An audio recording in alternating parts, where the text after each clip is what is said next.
আমি সোমা বলছি, সোমা মুখার্জি। এত কষ্ট হচ্ছে ভিতরে যে হসপিটালে বসে থাকতে পারছি না, আমাদের সব ডাক্তাররা সবাই খুব ডিস্টার্বড।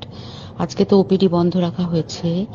তোরা জানিস সমস্ত ঘটনা শুনলাম, যা যা মানে সত্যিকারের ঘটনা, যেটা আরজি করের ভিতরের যে ডাক্তার তারা তাদের বন্ধু বান্ধব মারফত এটা ছড়িয়ে মানে এসছে আমাদের কাছে। অ্যাকচুয়ালি যেটা ঘটেছে সেটা হচ্ছে, আমি শুনে তো মানে বিশ্বাস করতেও নিজেকে কেমন লাগছে রে।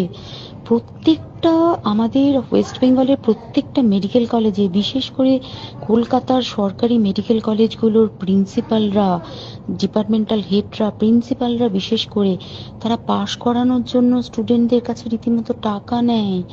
যেসব স্টুডেন্টরা, ইন্টার্নরা, পিজিটিরা যারা ভালো করে ক্লাস করে না বা থিসিস তারা জমা দেবে, পিজিতে তো থিসিস জমা দিতে হয়, তো যারা MBBS final year final pass করবে না সাপ্লি পাইয়ে দেবে, ইন্টার্নের কমপ্লিশন দেবে না, ইন্টার্ন হওয়ার পর কমপ্লিশন না দিলে তারা রেজিস্ট্রেশন নাম্বার পাবে না, এই সমস্ত ভয় দেখিয়ে টাকা পয়সা নেয়। সমস্ত জায়গাতেই এটা আছে।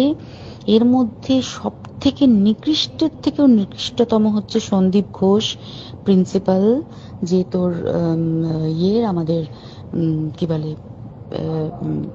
আরজি কর মেডিকেল কলেজে। সেখানে ভাব যে ওনার একটা বিশাল নেক্সাস ছিল, যাতে উনি বেশ কিছু ইন্টার্ন, হাউস স্টাফ এদেরকে দিয়ে ওই নেক্সাসটা চালাতেন। তারা ওখানে একটা সেক্স র্যাকেট চালাতো, তারা একটা ড্রাগ র্যাকেট চালাতো। ড্রাগ র্যাকেট মানে ওই যে ওটাতে বলেছে না, ড্রাগ মানে শুধু ওই হেরোইন আর ব্রাউন সুগারের ড্রাগ খাওয়া বা মদ খাওয়া নয়।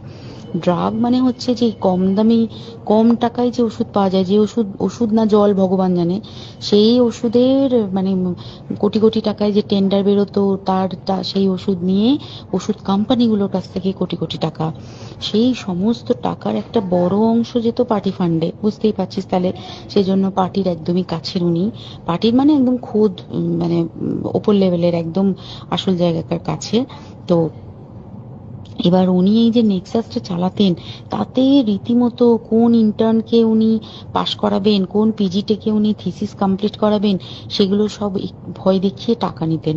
আর তার হয়ে কাজ করতো ওই ইন্টার্ন হাউস স্টাফের একটা পুরো বড় নেক্সাস। এবার এই মেয়েটির যে পিজিটি, মেয়েটি অত্যন্ত ভালো, সে তার থিসিসটা কমপ্লিট করাবে না বলে হুমকি দিচ্ছিল। সে এটা জানতে পেরে গিয়ে বলেছিল যে আমি এরকম কোনোভাবেই মেনে নেব না, আমি এর বিরুদ্ধে আমি যাব এবং আমি এর বিরুদ্ধে সব ফাঁস করে দেবো। তখন তাকে রীতিমতো ধমক দেওয়া হচ্ছিল। এটা চলছিল লাস্ট 6 মান্থস ধরে।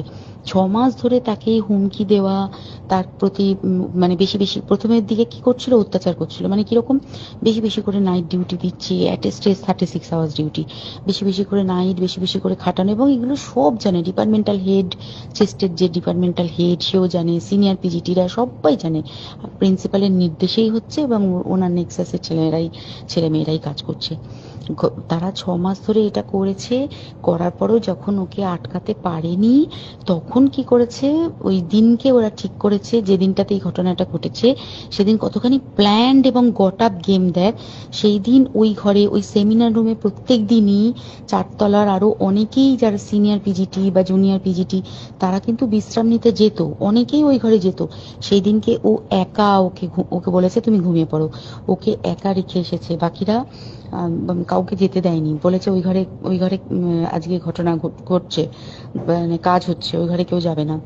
ওই ঘরে সেই দিনকে ওর সাথে যখন খাওয়া দাওয়া করেছে বাকি 4 জন, সেই 4 জনের মধ্যে একটি মেয়ে পর্যন্ত ছিল। সে কিরকম মেয়ে চিন্তা কর, এরা ডাক্তার না জানোয়ার জানি না, আমি জানোয়ার বললেও জানোয়ারদের অপমান করা হয়, কারণ জানোয়ার সমাজে এরকম কাজ হয় না।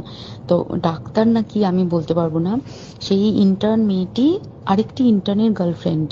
তো তার সাথে ওই পিজিটি মেয়েটির প্রচুর ঝগড়া হয়েছে। ঝগড়া হওয়ার পরে তারা তো হুমকি টুমকি দিয়ে চলে গেছে, দিয়ে তারা বলেছে তুমি ঘুমো। এবার ও তো আর জানে না, ভালো মনে শুতে এসেছে। তারপরে তারা গিয়ে মদটদ খেয়েছে, 7-8 জন মিলে চড়াও হয়েছে। এবং তোরা জানিস যে প্রথমে তার হাত দুটোকে দুপাশে 2 জন ধরে রেখেছে এবং সেই কাজে সেই মেয়েটিও সাহায্য করেছে, ইন্টার্ন মেয়েটি। 2 জন ওকে পা দুটোকে টেনে জরাসন্ধর মতো ছিঁড়ে ফেলেছে, মানে ছেঁড়ার মতো করে টেনেছে, যাতে পেলভিক বোন ভেঙেছে, কলার বোন ভেঙেছে। মানে কি বিপর্যস্ত, মানে বিধ্বস্ত, কি নৃশংস অত্যাচার করেছে। ওকে উল্টো দিক করে শুইয়েছে, পিঠের ওপর দিয়ে বুট পরে হেঁটে গেছে, মাথাটাকে এমন থেতলেছে যে মানে স্কাল ফাল রাপচার হয়েছে। এই সমস্ত করার পরে শ্বাসরোধ করে তাকে মেরেছে। মেরে তারপরে আরো যেটা আরো ভয়ঙ্কর, যে একটা মৃত মানুষকে মিনিমাম ডিগনিটি দিতে জানে না। তারা নিচে এসে দেখেছে ওই সঞ্জয় তখন বসে মদ খাচ্ছিল অন্য আরো গ্রুপ ডি স্টাফদের সাথে। সঞ্জয় ছেলেটা হচ্ছে তার কাটা সঞ্জয় বলতো ওরা, ওকে বলে ফল গাই। মানে ওর একটু ওইসব আলুর দোষ আছে, ও যত্রতত্র যখন তখন প্রস্টিটিউট এলাকায় যায়। এবার দেখেছে যে একে দিয়ে যদি একটা রেপ করিয়ে দিতে পারি তাহলে ঘটনার মোড়টা অন্যদিকে ঘুরে যাবে। এইবার ওকে বলেছে, যা সেমিনার রুমে তোর জন্য রেখে এসেছি, যা তুই এবার গিয়ে কাজ করে দিয়ে আয়। ও এসে ওই ডেড বডি খেয়ে রেপ করেছে, যাতে তার ভ্যাজাইনাতে সিমেন্ট পাওয়া যায়। তো এবার এই হচ্ছে, প্লিজ আমি নাম করে ফেললাম সবকিছুই। কতজন আমি যে নামগুলো পাঠিয়েছি, এই সব ডাক্তাররা, এরা সব জড়িত জানিস। কিন্তু কেউ কোনো প্রমাণ নেই, প্রমাণ লোপাটের জন্য। সেদিনকে ওই ইন্টার্ন এবং ডাক্তাররা যে ওইখানের যে বাথরুমটাতে হাত পা ধুয়েছে, রক্ত ধুয়েছে, সেইটাকে সাত তাড়াতাড়ি প্রমাণ লোপাটের জন্য ওই দেওয়ালকে ভেঙে দিয়ে তার মানে ওই বাথরুমের জায়গাটাকেই ভাঙতে হচ্ছে ওদের। ওখানে নাকি ওরা রুম বানাবে, কালকে দেখেছিস তোরা খবরে।